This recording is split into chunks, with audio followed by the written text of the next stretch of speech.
Price lord. Welcome to pray with Samuel. நாம் எந்த காரியத்திற்காக ஜபிக்கிறோங்கிறதுல ரொம்ப கவனமாக இருக்கணும்.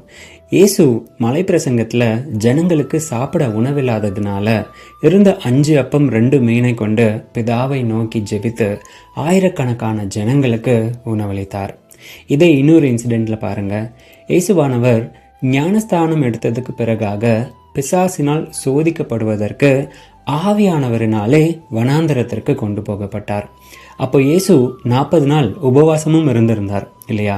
நமக்கெல்லாம் ரொம்ப நாள் சாப்பாடாமல் இருக்கும்பொழுது திடீர்னு சாப்பாடை பார்த்ததும் எவ்வளோ டெம்டேஷன்ஸ் ஆகுது. இங்கே இயேசுவும் எவ்வளோ பசியில் இருந்திருப்பார். அங்கே தான் பிசாசு முதல் சோதனையை வைக்கிறான். நீர் நிஜமாகவே தேவனுடைய குமாரனே ஆனால் இந்த கல்லை அப்பமாக மாற்றும் அப்படின்னு. ஆயிரக்கணக்கான ஜனங்களுக்காக 5 அப்பத்தை கொண்டு பிதாவை நோக்கி ஜெபித்து அவர்களுக்கு உணவளித்த இயேசுவிற்கு இந்த ஒரு கல்லை அப்பமாய் மாற்றுவது கடினமான காரியமா?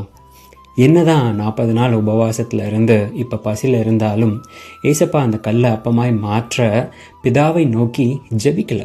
ஏன்னா ஏசப்பாக்கு நல்லா தெரியும், அதை அப்பமாக மாற்றுறதுனாலையோ அதற்காக ஜெபிக்கிறதுனாலையோ சோதனையை மேற்கொள்ள முடியாது. அந்த டெம்டேஷன்ஸை ஓவர் கம் பண்ணாதான் இந்த சோதனையை மேற்கொள்ள முடியும்னு சொல்லி தன்னுடைய தேவையை அறிந்து ஜெபிக்கிறவராய் இயேசு காணப்பட்டார்.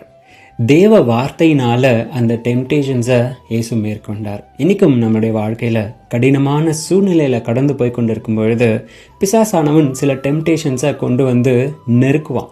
அந்த சூழ்நிலையில மேற்கொள்ள வேண்டிய காரியம் என்னன்னு தெரியாமையே நாம ஒரு நெருக்கத்துல அதனால வர தேவைகளுக்காக பயந்து ஆண்டவரிடத்துல போய் ஜெபிக்கிறவர்களாய் காணப்படுகிறோம்.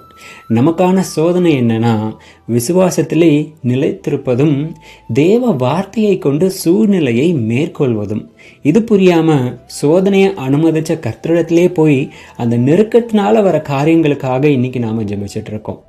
இயேசு அந்த கல் அப்பமாக மாற்றுவதற்காக பிதாவை நோக்கி ஜெபித்தாரா?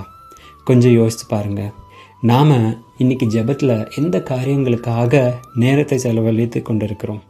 சோதனையை அறிந்து சரியான காரியத்தை மேற்கொள்ள ஜெபிக்கிறோமா? இல்லை நெருக்கத்தினால வர காரியங்களுக்காக இன்னைக்கு ஜெபிச்சு டைம் வேஸ்ட் பண்ணிட்டு இருக்கோமா? எவ்வளவு ஜெபிச்சாலும் சோதனையை மேற்கொண்டா மட்டும்தான் ஆசீர்வாதம். அதனால கர்த்தரிடத்துல உலக தேவைக்காக நாம இன்னைக்கு ஜெபிக்காம நமக்கு அனுமதிச்ச சோதனையை மேற்கொள்ள பலன் கொடுக்கும்படிக்காய் நாம இன்னைக்கு ஜெபிக்கணும்.